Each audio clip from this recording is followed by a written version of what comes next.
Admiral Kexnorum had commanded the Galactic Hegemony's third fleet for 73 cycles, and in all that time, he'd never encountered a species quite so underwhelming.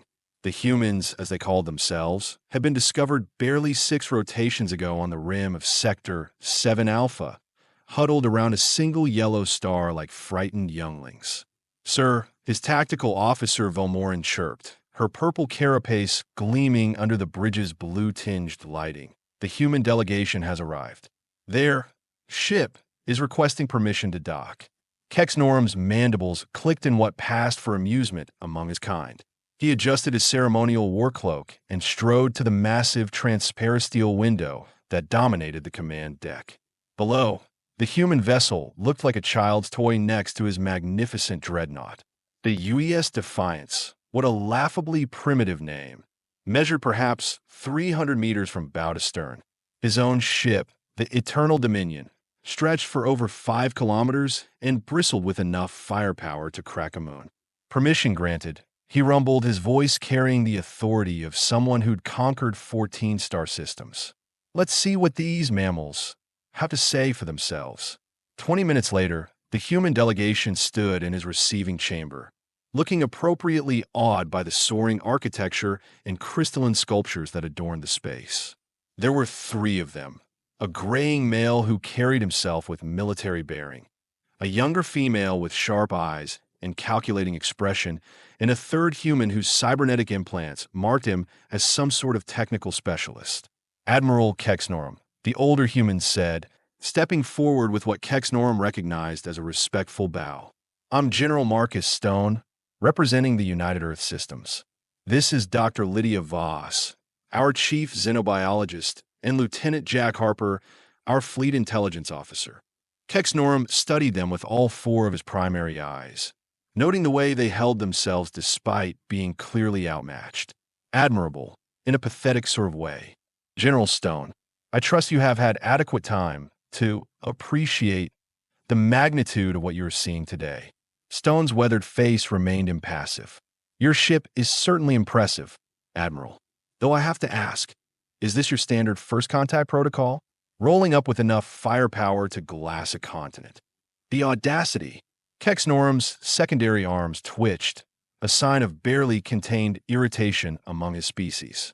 Behind him, several of his officers hissed in outrage. Did this primitive creature just question the hegemony's methods? "General," Kexnorum said, his voice taking on a dangerous edge, "you would do well to understand your position. Your entire species has been evaluated by our xenological survey teams. You control exactly 1 star system. 1. Your technology is centuries behind ours. Your population numbers in the mere billions. You are, to put it bluntly, insignificant." Dr. Voss stepped forward, her clipboard clutched tightly in her hands. "With respect, Admiral, insignificant species don't usually merit personal visits from. What did your communications officer call it? The terror of the outer reaches?" Kexnorum's mandibles clicked again, but this time with genuine amusement. The female had done her research. "Flattery will not change the facts, Doctor. The Galactic Hegemony has extended an offer of protectorate status to your kind. You will surrender your military assets, accept our governance, and contribute to the greater galactic civilization. In return, we will not exterminate you." The silence that followed was delicious. Kexnorum could practically taste their despair. This was his favorite part of the conquest process, the moment when a new species realized just how utterly outclassed they were. Lieutenant Harper cleared his throat. "And if we refuse, then you die," Velmorin interjected from her station. "Slowly. We will start with your military installations, then your major population centers. Earth will burn until nothing remains but ash and regret." General Stone nodded slowly, as if considering the offer. "I see. And you are confident you can deliver on that threat?" "Confident." Kexnorum's laugh was a harsh bark that echoed through the chamber. "General, perhaps you didn't understand what I told you earlier.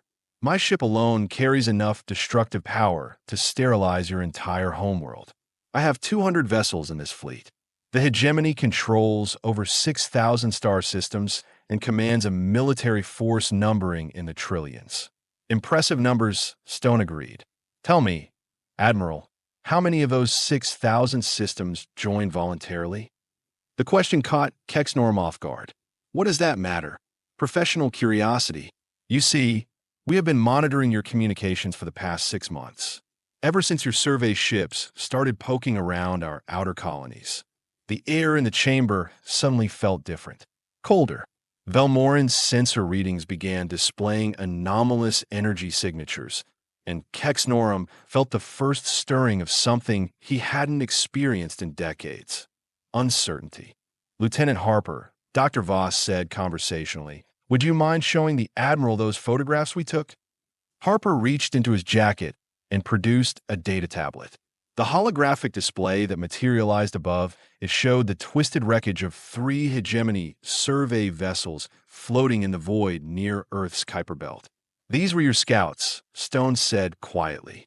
"The ones you sent to gather intelligence on our military capabilities. Notice anything interesting about the damage patterns?" Kexnorum leaned forward, his 4 eyes studying the images intently. The ships hadn't been destroyed by conventional weapons. The hull breaches were too clean, too precise. Whatever had killed these vessels had done so with surgical efficiency. "Impossible," he breathed. "Our survey ships were equipped with the latest defensive matrices. Nothing in your technological database should have been able to do that." Stone finished. "You are right. Nothing in the database you compiled should have been able to touch them.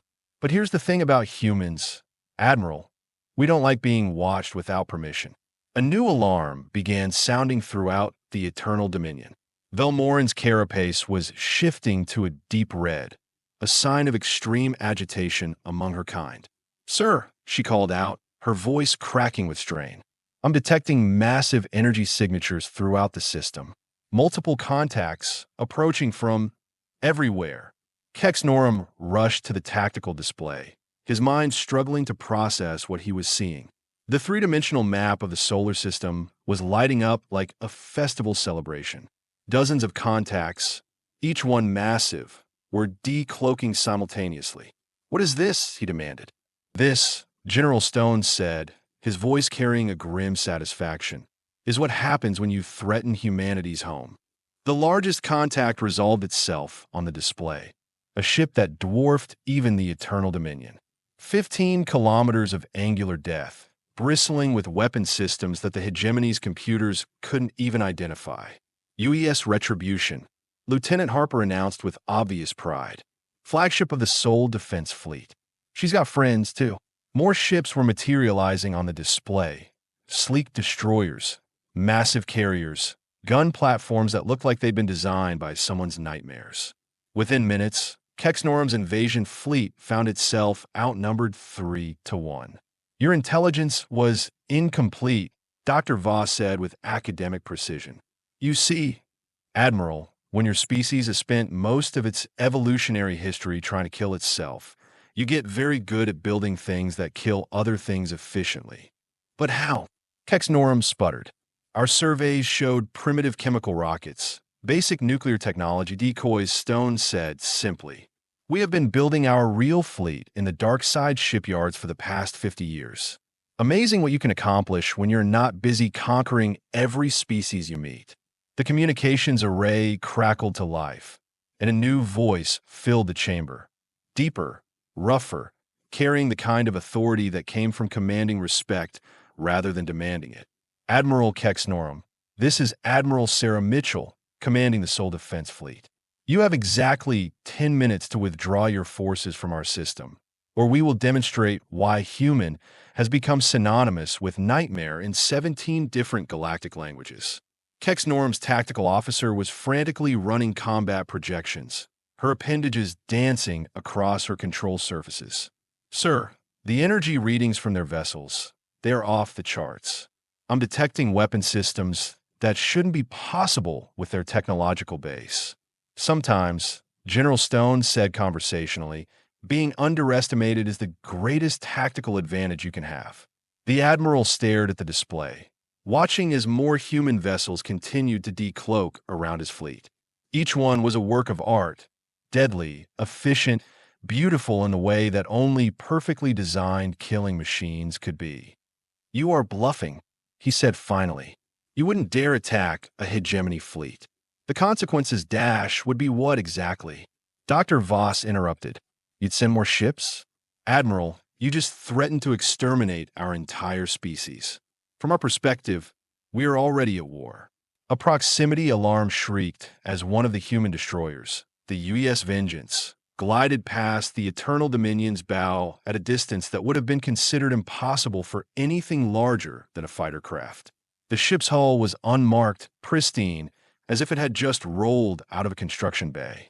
"Beautiful ships," Velmorin whispered, her tactical training overriding her fear for a moment. "Sir, the precision required for that maneuver is exactly the kind of thing you learn," Lieutenant Harper said, "when your species has been fighting wars for 10,000 years. Admiral Mitchell's voice crackled through the comm again. "Admiral Kexnorum, you now have 7 minutes. I'd suggest you use them wisely."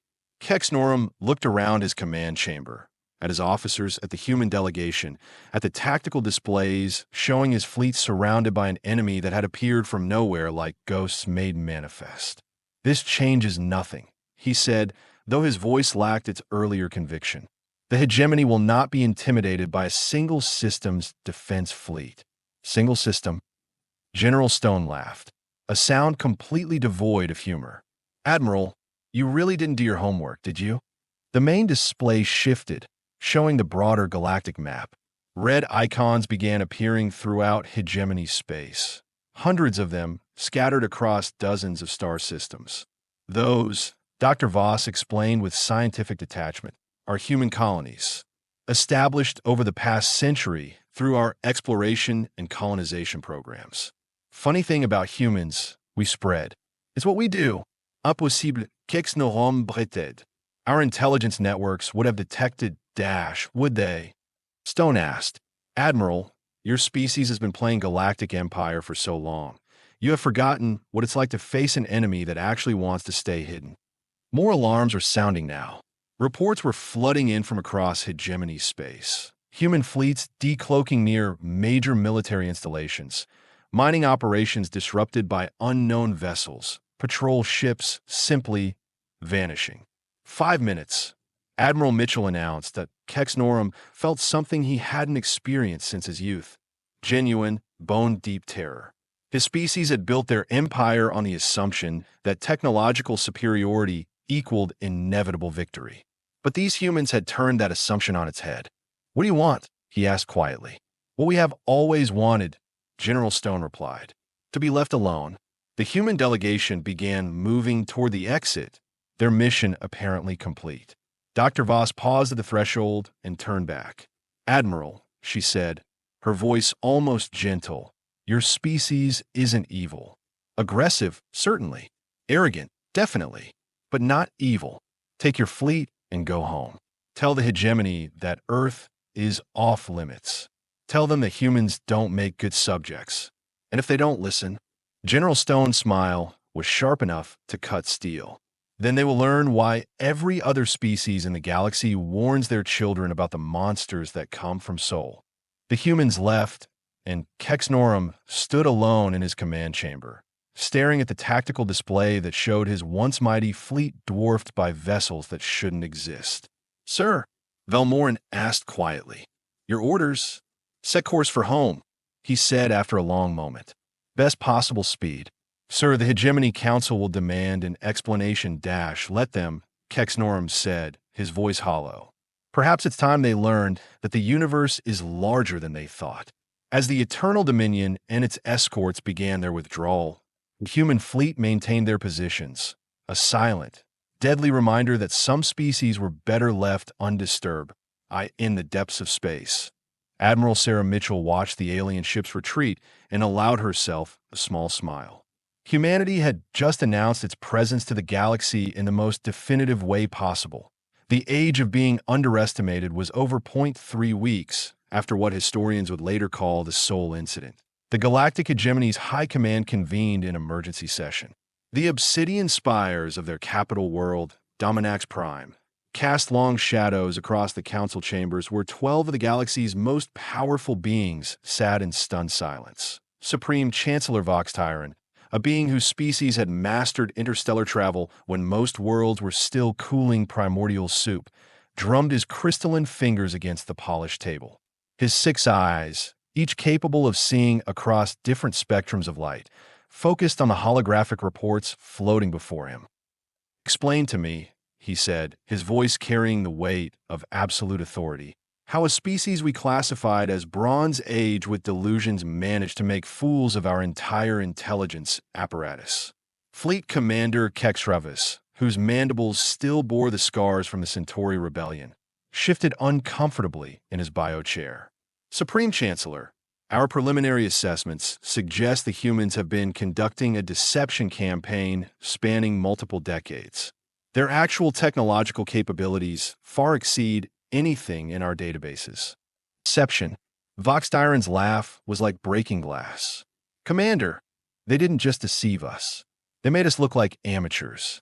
Do you have any idea what this means for hegemony prestige?"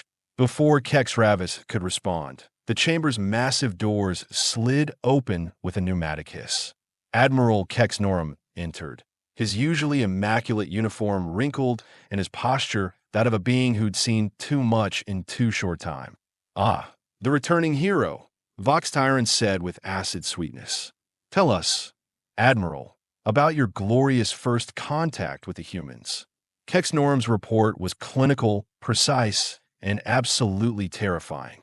He described ships that moved like dancers, weapons that defied known physics, and a species that had apparently been playing dead while building an armada that could challenge the hegemony itself. "They knew we were coming," he concluded. "Everything about our approach, our standard protocols, our threat assessment procedures. They played us like younglings." Director Zolmex of Hegemony Intelligence, whose species communicated through color-changing skin patterns, flickered through shades of deep purple, the equivalent of profound embarrassment. "Our operatives in Sector 7 Alpha have gone silent. All of them, simultaneously. Captured?" Vox Tyran asked. "Unknown. Their biosignatures simply vanished. No distress signals, no evidence of struggle. They're just gone." The silence that followed was broken by the soft chime of an incoming priority transmission. The Council's communications officer, a multi-tentacled being whose nervous system could process data streams that would overwhelm most species, began writhing in obvious distress. "Supreme Chancellor," the being gurgled, "we are receiving a transmission from the human territories. It's being broadcast on every frequency simultaneously." "Put it through," Vox Tyran commanded. The holographic display shimmered, and suddenly the council chamber was filled with the image of a human female. She appeared to be middle-aged by their species standards, with silver-streaked hair and eyes that held the kind of cold intelligence that made predators nervous.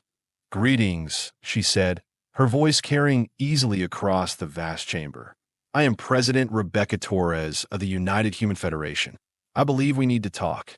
Vox Tyran's skin patterns shifted to aggressive orange. "How did you penetrate our secured communications network?" President Torres smiled, an expression that somehow managed to be both polite and threatening. "The same way we have been monitoring your activities for the past 18 months. You are not as secure as you think you are." The implications hit the Council like a physical blow. If the humans could breach their most classified communication channels, what else had they compromised? "State your business," Vox Tyran said, his authority suddenly feeling less absolute. "Simple," Torres replied. "The galactic hegemony will cease all expansion activities into a human-controlled space. You will withdraw your fleets from our border regions, and you will issue a galaxy-wide declaration recognizing human sovereignty over our territories." Fleet Commander Kexravis rose to his full height, his species' intimidation display causing his crest to flare dramatically. "You dare make demands of us? We command 6,000 star systems. 6,012, actually," Torres corrected casually. "Though I should mention that several of your control systems have recently experienced some technical difficulties." The communication officer's tentacles began writhing frantically as reports flooded in from across hegemony space. Mining colonies losing power, patrol fleets reporting engine malfunctions, communication relays going offline in sequence. Impossible. Director Zalmex flickered through rapid color changes. Our systems are hardened against any known form of cyber warfare. Against any known form, yes, Torres agreed. But humans have always been creative when it comes to breaking things that aren't supposed to break. Admiral Kexnorum leaned forward, his four eyes focusing intently on the human president. What do you want? What we have always wanted, Admiral. To be left alone to develop as we see fit. We're not interested in conquest or subjugation. We just want the right to exist without looking over our shoulders for the next hegemony protection fleet. Supreme Chancellor Vox Dyron's crystalline fingers scraped against the table. And if we refuse? Torres' expression didn't change, but something in her eyes grew colder. Then you will discover why evolution designed humans to be persistence hunters. The transmission shifted, showing what appeared to be a tactical overview of hegemony space. Red indicators began appearing throughout their territory, dozens of them, then hundreds. Those markers, Torres explained with academic precision, represent human assets currently positioned within your territory. Ships, facilities, personnel. All of them have been there for months, some for years. All of them undetected by your security apparatus. The council members exchanged glances of barely concealed panic. The humans hadn't just infiltrated hegemony space, they'd colonized it. This is impossible, Fleet Commander Kex Ravis insisted. Our sensors would have detected Dash. Your sensors detect what they are programmed to detect, Torres interrupted. Unfortunately for you, we have had plenty of time to study your technology and find its weaknesses. A new voice joined the conversation, younger, with the crisp accent of someone accustomed to giving orders under pressure. President Torres, this is Admiral Sarah Mitchell. Ma'am, we have confirmation from all operational theaters. Hegemony forces are standing down across the board. Excellent work, Admiral. Gentlemen, Torres addressed the council. I believe Admiral Mitchell has something to show you. The display shifted again, this time showing multiple star systems simultaneously. In each one, hegemony fleets were being escorted away from strategic positions by human vessels that seemed to have materialized from empty space. This is the Kethvar system, Admiral Mitchell's voice explained as the view focused on a massive military installation. Your primary fleet anchorage in Sector 12. Notice the human dreadnought maintaining position 2 kilometers from your command station.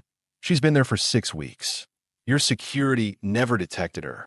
The view switched to another system. Hegemony Mining Consortium Operation 7743.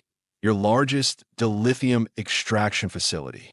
The human vessels you're seeing have been operating in this system for 4 months, mapping your defenses and monitoring your operations. System after system flashed across the display, each one revealing the same pattern. Human forces have been operating undetected throughout hegemony space for months or years. How? Director Zalmex managed to flicker out in pale, shocked patterns. Stealth technology you can't detect, ships designed by people who understand that sometimes the best weapon is the one your enemy never sees coming, Torres replied. Plus, we have had help. Help? Vox Tyrant asked. The transmission shifted to show a familiar face, or rather, a familiar carapace. Velmorin, Admiral Kexnorum's former tactical officer, appeared on the display, her purple shell now bearing human military insignia. Tactical Officer Velmorin, reporting, she said crisply. Or should I say, Lieutenant Colonel Velmorin of the Human Intelligence Corps. Admiral Kexnorum's mandibles clicked in shock. Vel, you have been feeding them information. For 2 years, she confirmed without emotion, along with approximately 400 other hegemony personnel across 17 different species. Turns out, Admiral, that not everyone appreciates being conquered. Some of us prefer working with people who ask nicely instead of making threats. The revelation hit the council like a meteor strike. Their own people, species they'd conquered and supposedly integrated, had been working with the humans all along. This is treason of the highest order. Fleet Commander Kexravis roared. No, President Torres said quietly. This is revolution. The difference is that revolutions succeed. Supreme Chancellor Voxtyron sat in stunned silence for a long moment, his 6 eyes processing the magnitude of what he was seeing. The hegemony, the greatest military force in galactic history, had been outmaneuvered by a species they dismissed as primitive. What are your terms? He asked finally. Simple, Torres replied. Complete withdrawal from human-controlled space. Recognition of human sovereignty. And most importantly, an end to your policy of forced annexation. You are asking us to abandon our entire expansion doctrine. Director Zalmex flickered weakly. I'm asking you to evolve, Torres corrected. The galaxy is big enough for all of us, Chancellor, but only if we are willing to share it instead of fighting over every piece. Admiral Mitchell's voice added, We are not asking you to disarm or surrender. We are asking you to stop being bullies. There's a difference. The transmission began to fade, but Torres' final words carried clearly across the chamber. You have 72 hours to begin your withdrawal. After that, we stop being polite. The council chamber fell silent as the transmission ended. Outside, the twin suns of Dominax Prime were setting, casting the spires of the capital in bloody light. Well, Voxtyron said finally, this is certainly an unexpected development. Admiral Kex Norum looked up from his tactical displays, where he'd been studying the deployment patterns of the human forces. Supreme Chancellor, I've spent the last 3 weeks analyzing their capabilities. These humans, they don't fight like anyone we have ever encountered. They are not interested in conquest or glory. They fight to win, period. And your recommendation? Kex Norum's mandibles clicked once, a gesture of finality among his kind. We give them what they want. All of it. The vote, when it came, was unanimous.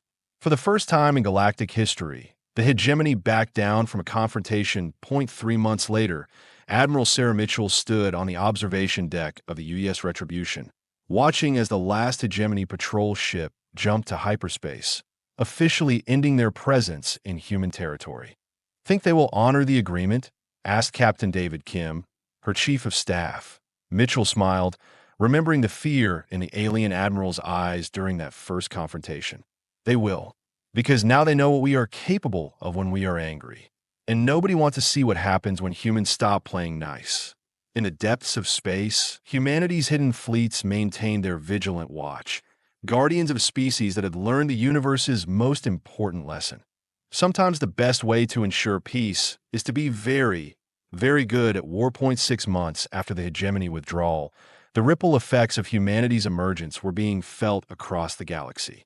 In the neutral trading hub of Station Nexus 7, representatives from dozens of species gathered in what had once been exclusively hegemony space. Ambassador Thex Volan of the Crystalline Confederacy tapped his mineral fingers against the conference table, his translucent form shimmering with nervous energy. The humans have completely destabilized the galactic power structure, he complained to his fellow delegates. 3 centuries of established order, gone in a matter of months. Perhaps, rumbled Ambassador Korthbane of the Stone Clans, his rocky exterior showing stress fractures. That established order needed destabilizing. The debate that followed was heated, conducted in 17 different languages and 3 forms of telepathic communication. Some species saw humanity's rise as an opportunity for freedom from hegemony oppression. Others feared the chaos that might follow the collapse of galactic stability. Meanwhile, in a secure facility hidden within an asteroid belt in the Procyon system, Colonel Marcus Webb reviewed the latest intelligence reports with growing satisfaction. The former Marine turned spymaster had spent the last decade building humanity's shadow network, and the results exceeded even his wildest expectations. Status report, Jenkins, he said to his aide, a young woman whose cybernetic implants allowed her to process data streams that would overwhelm unaugmented humans. Sir, we now have active intelligence assets in over 400 star systems. Lieutenant Jennifer Jenkins reported, her eyes flickering as she accessed real-time data feeds. The hegemony's withdrawal has created power vacuums throughout their former territory. 17 species have declared independence in the last month alone. Webb nodded grimly. And our friends in the hegemony military? Colonel Velmorin reports that the resistance movement now includes representatives from 23 different species within hegemony ranks. They're calling themselves the Liberation Coalition. The irony wasn't lost on Webb. Humanity, a species that had spent most of its history fighting itself, had become the catalyst for the galaxy's first successful rebellion against an established interstellar empire. Sir, Jenkins continued, we are also receiving requests for assistance from newly independent systems.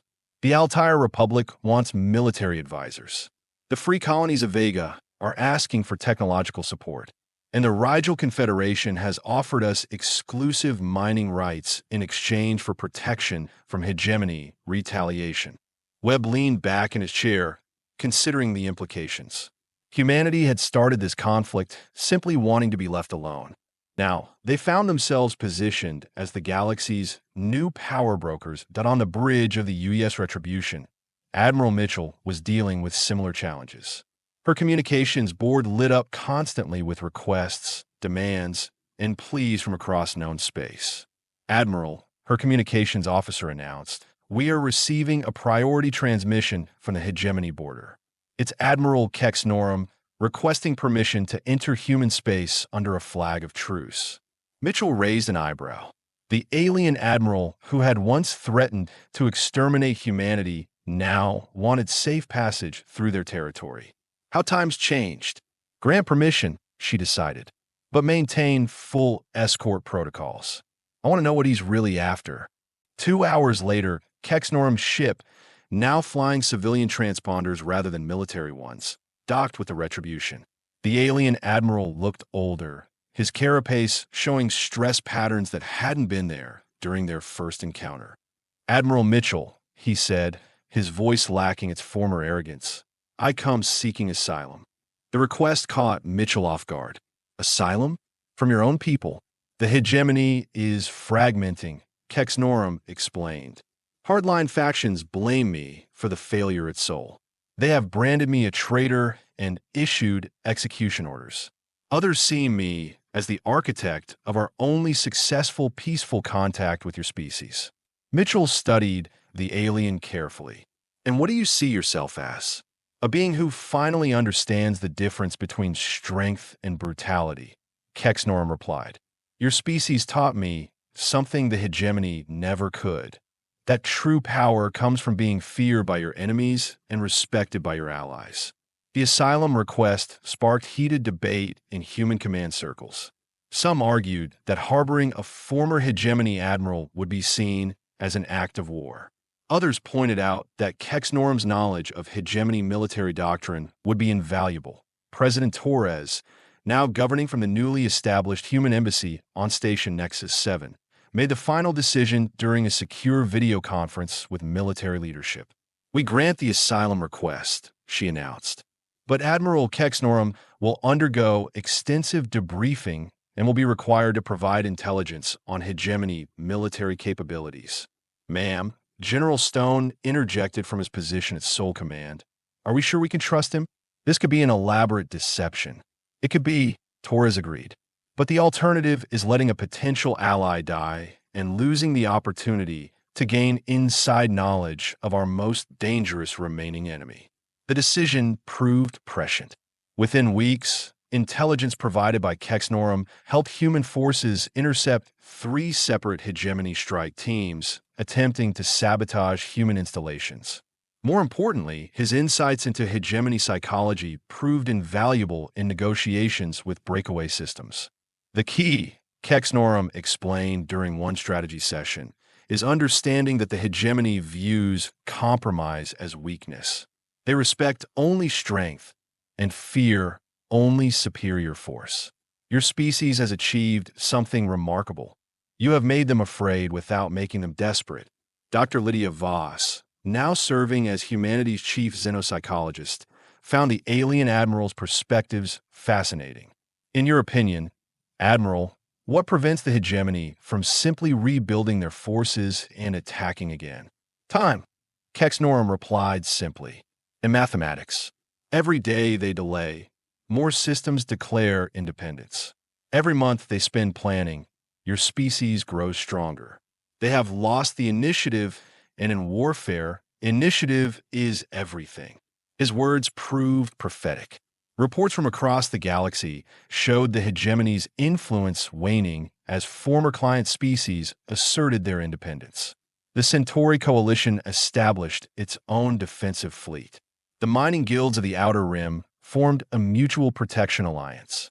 Even the traditionally passive agricultural worlds began developing their own military capabilities.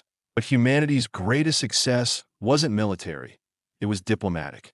Ambassador Lisa Park, working from the newly established Human Diplomatic Corps, had spent months building relationships with species that had never been allowed to interact freely under hegemony rule. The hegemony's greatest mistake, she reported during a briefing to the Human Council, was their policy of enforced isolation. They kept conquered species from communicating with each other to prevent organized resistance. Now that those barriers are down, we're seeing unprecedented cooperation between species that were historical enemies. The evidence was everywhere. The silicon-based crystalline confederacy was sharing terraforming technology with the carbon-based agricultural worlds. The aquatic depths dwellers were providing rare minerals to the gas giant dwelling cloud riders in exchange for atmospheric processing expertise. It's remarkable, Dr. Voss observed during one of her research presentations. Humanity has essentially catalyzed the formation of the galaxy's first truly multi-species cooperative alliance. The transformation wasn't without its challenges. Several former hegemony worlds descended into civil war as different factions fought for control. Piracy increased dramatically as criminal organizations moved to exploit the power vacuum. Some species, accustomed to hegemony guidance, struggled with the concept of self-governance. But for every problem that arose, human ingenuity found solutions. Military advisors helped train new planetary defense forces. Economic specialists assisted with trade negotiations. Engineers shared technology that helped developing worlds establish infrastructure. Most importantly, humanity did something the hegemony never had. They asked what their new allies needed rather than telling them what they would get. The requests are getting more complex, Colonel Webb reported during a staff meeting at his asteroid-based facility. The Andromedans want help designing faster-than-light communication networks. The Vega-free colonies are asking for assistance with genetic modification technology. And 3 different species have requested help developing artificial intelligence systems. The irony wasn't lost on anyone present. Humanity, still considered technologically primitive by hegemony standards, had become the go-to source for advanced problem-solving throughout the galaxy. How are we managing all these commitments? Asked Major Patricia Wells, Webb's deputy commander. Carefully, Webb replied, "We are not trying to be the new hegemony. We are positioning ourselves as the galaxy's consultants. We provide expertise and support, but each species maintains sovereignty over their own territory and decisions." It was a delicate balance, but one that seemed to be working. Human influence was spreading throughout the galaxy, but unlike the hegemony's forced expansion, humanity's growth was based on mutual benefit and voluntary association. The true test came 8 months after the initial confrontation, when a hegemony hardliner faction attempted to reclaim several breakaway systems by force. The attack was swift, brutal, and targeted systems that the hegemony believed would be easy to reconquer. They were wrong. The first strike hit the Altair Republic, expecting to find the same defensive capabilities that had existed under hegemony rule. Instead, they encountered a fully modernized defense fleet equipped with human-designed weapons and trained in human tactical doctrine. The battle lasted 6 hours. When it ended, the attacking hegemony fleet had been completely destroyed, while the Altair defenders suffered minimal casualties. Word of the victory spread throughout the galaxy within hours. The message was clear: the old order was dead, and anyone attempting to resurrect it would face not just human opposition, but the combined resistance of dozens of newly empowered species. Supreme Chancellor Vox Tyran, monitoring the situation from his increasingly isolated stronghold on Dominax Prime, finally understood the true scope of what humanity had accomplished. They hadn't just defeated the hegemony militarily. They made the entire concept of galactic empire obsolete. Status report. He demanded of his remaining advisors, most of whom were hardline loyalists who refused to acknowledge the new reality. 17 more systems declared independence this week, reported his intelligence chief, whose color patterns had remained a constant shade of depression for months. The Rigel Confederation has announced a mutual defense pact with the Human Federation, and our latest intelligence suggests that over 60% of our remaining military personnel are in contact with resistance elements. The numbers were devastating. The hegemony, which had once controlled over 6,000 star systems, now held direct authority over fewer than 3,000. And those numbers were shrinking daily. Recommendations? Vox Tyran asked, though he already knew what his advisors would say. Massive military intervention, his military commander suggested.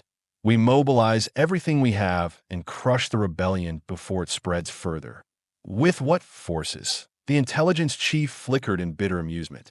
Half our fleet is of questionable loyalty, and the other half is outnumbered 10 to 1 by the combined forces of the breakaway systems. The debate that followed was academic. The hegemony lacked the military strength to reconquer their former territory, and every day they delayed made their position weaker. But on Earth, President Torres was facing a different kind of challenge. Humanity's rapid rise to galactic prominence had created internal tensions that threatened to undermine everything they'd accomplished. The Expansionist Party is gaining support, reported her chief of staff during their weekly briefing. They are arguing that we should seize control of former hegemony systems rather than helping them achieve independence. Torres rubbed her temples, feeling the weight of decisions that would affect billions of beings across the galaxy. And the isolationist faction, still pushing for complete withdrawal from galactic affairs. They want us to pull back to human space and let the rest of the galaxy figure things out for themselves. It was the classic human dilemma, caught between the desire for power and the fear of responsibility. The same drives that had led to humanity's greatest achievements and most devastating failures throughout their history. Schedule a meeting with the full Human Council, Torres decided. It's time we had a comprehensive discussion about what kind of galactic citizens we want to be. The meeting, held in the secure chambers beneath Geneva, brought together humanity's brightest minds and most experienced leaders. The debate was passionate, sometimes heated, but ultimately productive. We stand at a crossroads, General Stone observed during one particularly intense exchange. We could try to replace the hegemony as the galaxy's dominant power. We can retreat to our own space and hope the problems resolve themselves, or we can find a third option. Which is? Asked Dr. Voss. We become what we claimed to want all along, Admiral Mitchell answered. A species that helps others achieve their potential rather than forcing our will upon them. The decision, when it came, was characteristically human, ambitious, idealistic, and probably impossible. They would continue supporting the newly independent systems, but would formalize their role as advisors and partners rather than leaders or protectors. The announcement was made simultaneously across human space and allied territories. Humanity would establish the Galactic Cooperation Initiative, a voluntary association of species committed to mutual aid, shared knowledge, and collective defense. The response was overwhelming. Within weeks, over 40 species had requested membership. The hegemony's former empire was transforming into something unprecedented in galactic history, a truly voluntary alliance of equals. Admiral Kexnorum, now serving as a strategic advisor to the Human Defense Corps, watched the developments with something approaching wonder. In all my years of military service, he confided to Admiral Mitchell, I never imagined that victory could look like this. Like what? Mitchell asked. Like everyone winning, he replied. The hegemony sought to create order through dominance. Humans created it through cooperation. The difference is remarkable. As the first year of the new galactic order drew to a close, humanity found itself in an unprecedented position. They were simultaneously the galaxy's newest major power and its most reluctant leaders. They had achieved everything they'd originally wanted: security, sovereignty, and the right to develop without interference, while accidentally becoming the catalyst for the greatest period of galactic cooperation in recorded history. The universe, it seemed, had finally met a species that was more interested in building bridges than building empires, and the galaxy would never be the same.